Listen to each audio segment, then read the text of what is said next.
Computex is officially underway and the Core War is lit. We're talking about the Core i9 series, Core i5, and the Ryzen Threadripper CPUs. So what we're seeing at Computex right now is motherboards left, right, and center. Intel has revealed their full lineup of the Intel Core i9 and i7 processors. We've got those listed over on the site. A link will be in the description below or above if you're on Facebook.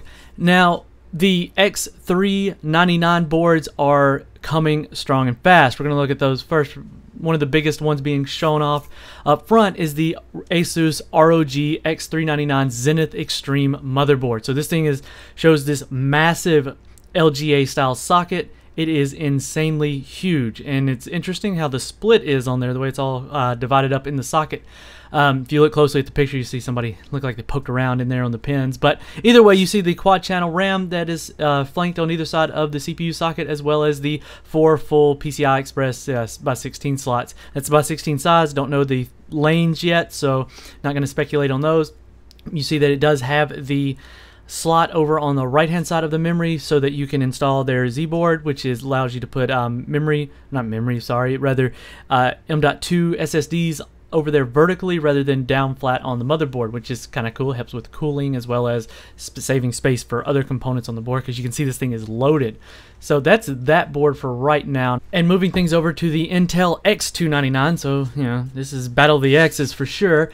We're looking at the Core X i9 7900X. Been overclocked to 5.8 gigahertz on LN2, and then you move down, they've got the i7 7740K hitting 7.57, and that's over using liquid helium, so that's pretty cool. So right at 7.6 gigahertz on the i7 7740K, so that's going to be the KB Lake part. So that's pretty cool to see those high things. Now the only real catch here is, and I got to get confirmation over on the AMD side because I haven't gotten that yet, but we have confirmed that over on the Core series, the Core X series, both Skylake and KB Lake will not be soldered. They're going to be using the TIM, so they're going to use TIM instead of IHS. So even yeah, there's already delidding tools in the works.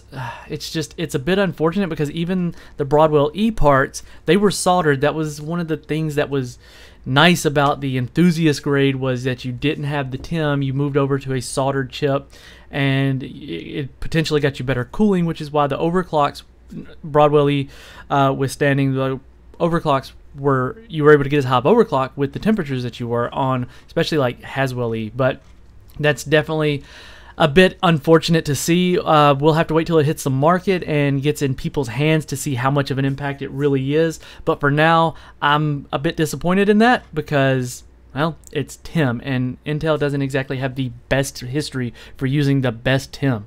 I mean, I'm sure there's a reason they didn't go with something like a liquid solution, like the liquid metal, like CLU or CL Pro, but we'll have to see what comes out of this as they come to the market. So keep it locked here at WCCF Tech TV for more news as we get it to us, and we'll bring it to you. And we will catch you in the next video.